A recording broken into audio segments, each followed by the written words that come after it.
Hello friends, ఈరోజు నేను మీకు లెమన్ మింట్ టీని ఏ విధంగా చేసుకోవాలో చూపిస్తానండి. దీంట్లో మనం ఒక ఇంగ్రీడియంట్ని యాడ్ చేయడం వల్ల ఈ టీ టేస్ట్ అనేది చాలా బాగుంటుందండి. అదేంటో నేను చూపిస్తాను రండి.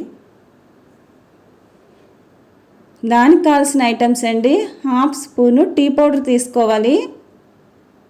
దీన్ని హజ్మోలా ప్యాకెట్ అంటారండి. ఇది ఒక ప్యాకెట్ తీసుకున్నాను. 4-5 పుదీనా ఆకులు తీసుకోవాలండి. 250 ml వాటర్ అండి.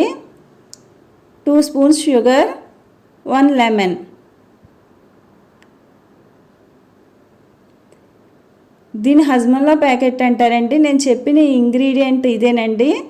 ఇది బయట షాప్స్లో మనకి దొరుకుతుంది. ఇది యాడ్ చేయడం వల్ల లెమన్ మింట్ టీ అనేది చాలా టేస్టీగా ఉంటుందండి.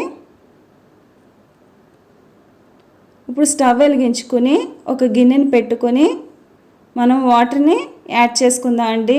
నేను ఇక్కడ 2 కప్పుల వాటర్ని తీసుకున్నాను.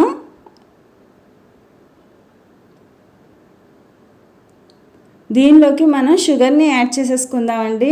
షుగర్ అనేది స్టార్టింగ్లోనే మనం యాడ్ చేసుకొని వాటర్తో పాటు మరగనివ్వాలి. అప్పుడే ఈ టీకి మరింత టేస్ట్ అనేది మనకి వస్తుంది.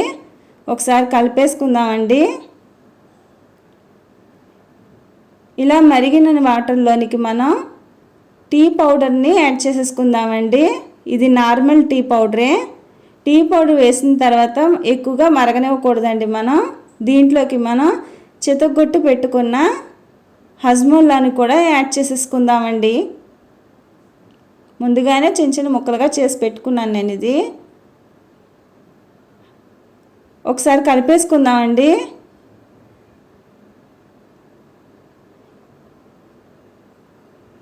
అంతే అండి, ఎంతో సింపుల్గా లెమన్ మింట్ టీ రెడీ అయిపోయినట్టే. దీన్ని మనం గ్లాసుల్లోకి సర్వ్ చేసేసుకుందాం. ముందుగా గ్లాసుల్లోనికి 2-3 పుదీనా ఆకులను వేసుకోవాలండి. కొద్దిగా నిమ్మరసాన్ని పిండుకుందాం మనం. నాకు ఇక్కడ 2 కప్స్కి ఒక చెక్క నిమ్మకాయ సరిపోయిందండి. వేడిగా ఈ టీని వర్షాకాలంలో మీరు తాగుతూ ఉంటే చాలా బాగుంటుందండి. బాగా ఎంజాయ్ చేస్తారు. ఇది వెరీ హెల్దీ టీ అండి. తప్పకుండా మీరు ట్రై చేయండి. నేను చేసిన ఈ టీ కనుక మీకు నచ్చినట్లయితే లైక్ చేయండి, షేర్ చేయండి, కమెంట్ చేయండి, సబ్స్క్రైబ్ చేసుకోండి.